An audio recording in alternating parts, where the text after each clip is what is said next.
Assalamualaikum warahmatullahi wabarakatuh.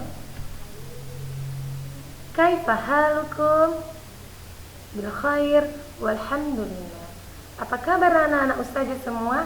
Pastinya alhamdulillah, tetap semangat, luar biasa, dahsyat, Allahu Akbar. Baik anak-anak ustazah, sebelum kita mengikuti pembelajaran hari ini, ustazah akan mengajak anak-anak ustazah untuk bertepuk gembira. Ikutin ustazah ya. Tepuk semangat. Hu, ha, cis, cis, dor. Oke.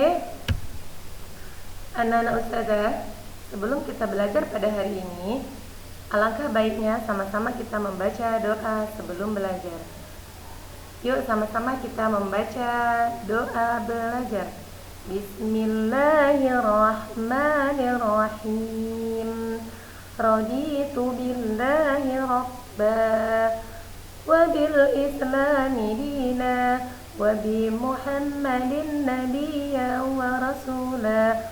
Rabbi zidni ilma warzuqni fahma wa amalan mutaqabbala ya arhamar rahimin.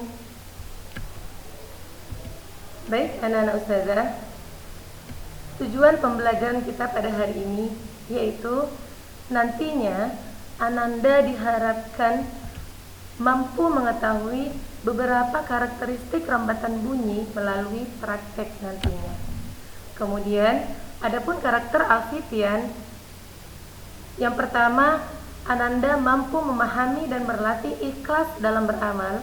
Kemudian, Ananda mampu bersemangat dalam sholat berjamaah. Kemudian, Ananda mampu belajar dan berlatih bersikap tawadu dan menghormati orang lain. Kemudian, Ananda mampu membiasakan diri menghargai aturan yang berlaku. Dan yang terakhir adalah Ananda mampu membaca Al-Quran dengan memperhatikan kaidah-kaidah ilmu tajwid. Baik anak-anak ustazah, di dalam materi nantinya yang ustazah sajikan ada kaitannya dengan Al-Quran surah Al-Rahman, di mana yang berbunyi Bismillahirrahmanirrahim. Fabi'ayyi ala'i rabbikuma tukadziban. Maka nikmat Tuhan yang mana lagi yang kamu dustakan?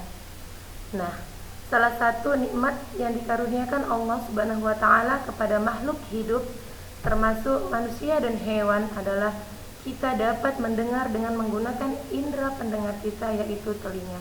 Nah, telinga merupakan panca indera yang berfungsi untuk mendengar segala sesuatu.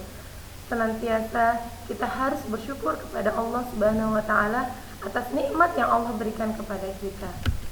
Baik anak-anak ustazah, hari ini ustazah akan memberikan materi tentang karakteristik perambatan bunyi. Nah, anak-anak ustazah, bunyi dapat merambat melalui beberapa medium, di antaranya yaitu gas, padatan, maupun cairan. Nah, kita masuk yang pertama. Bunyi merambat melalui benda gas. Nah, anak-anak ustazah bisa memperhatikan gambar yang ustazah sajikan. Nah, kita dapat mendengar suara dari kejauhan karena bunyi mampu merambat melalui udara. Contoh, kita dapat mendengarkan radio, kita dapat mendengarkan bunyi lonceng, bunyi bel di sekolah kita. Kemudian, itu semua dapat kita dengar dengan menggunakan indera pendengar kita, yaitu telinga. Kita dapat mendengarkan bunyi tersebut melalui indera pendengar kita. Kemudian, yang kedua adalah bunyi dapat merambat melalui benda padat. Nah, anak-anak ustazah bisa melihat gambar yang ustazah sajikan. Di sini, kecepatan perambatan bunyi melalui berbagai jenis benda tidaklah sama. Perambatan bunyi melalui benda padat itu lebih cepat terdengar dibandingkan dengan perambatan bunyi melalui benda cair ataupun gas. Nah, bunyi merambat lebih baik melalui benda padat daripada udara. Kemudian yang ketiga adalah bunyi dapat merambat melalui benda cair. Nah, anak-anak ustazah bisa melihat gambar yang ustazah sajikan. Perambatan bunyi dapat melalui air. Ketika kita membenturkan dua buah batu di dalam air, nah, bunyinya bisa terdengar dari luar air tersebut. Hal ini menunjukkan bahwa bunyi merambat melalui air. Bunyi benturan tersebut lebih lemah dibandingkan bunyi benturan batu di luar air. Nah, hal ini menunjukkan bahwa rambatan bunyi melalui air kuranglah baik dibandingkan melalui udara. Nah, anak-anak ustazah, kesimpulan yang dapat ustazah tarik dari materi yang ustazah berikan pada hari ini yaitu ada 3 poin. Yang pertama, bunyi dapat merambat melalui udara ataupun gas. Kemudian yang kedua, bunyi dapat merambat melalui benda padat. Yang ketiga, bunyi dapat merambat melalui benda cair. Nah, tugas Ananda pada hari ini, yang pertama, Ananda dapat melakukan praktek dari karakteristik rambatan yang ustazah berikan tadi. Ananda dapat mempraktekkannya di rumah. Ananda sebelum melakukan praktek tersebut, silakan membuka buku paket tema 1 halaman 37, halaman 38, dan halaman 39.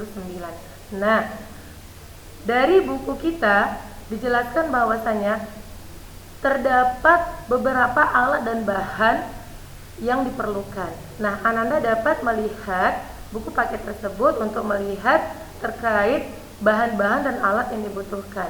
Setelah Ananda melakukan praktek tersebut, Ananda dapat menuliskan hasil dari praktikum Ananda tersebut. Nah, Ananda dapat menuliskannya pada kolom seperti yang tertera pada buku tematik kita. Nah, baik Ananda, sebelum ustazah akhiri, ada beberapa pesan yang akan ustazah sampaikan. Yang pertama, Ananda harus tetap semangat dalam melaksanakan sholat 5 waktu. Kemudian, Ananda harus tetap semangat belajar di rumah. Insya Allah, yakinlah kita pasti bertemu di sekolah kita.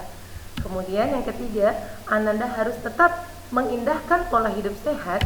Dan yang terakhir adalah Ananda harus tetap senyum dalam menghadapi ujian yang Allah berikan kepada kita. Cukup sampai di sini yang ustazah dapat sampaikan. Lebih dan kurangnya ustazah mohon maaf. Afwan minkum. Assalamualaikum warahmatullahi wabarakatuh.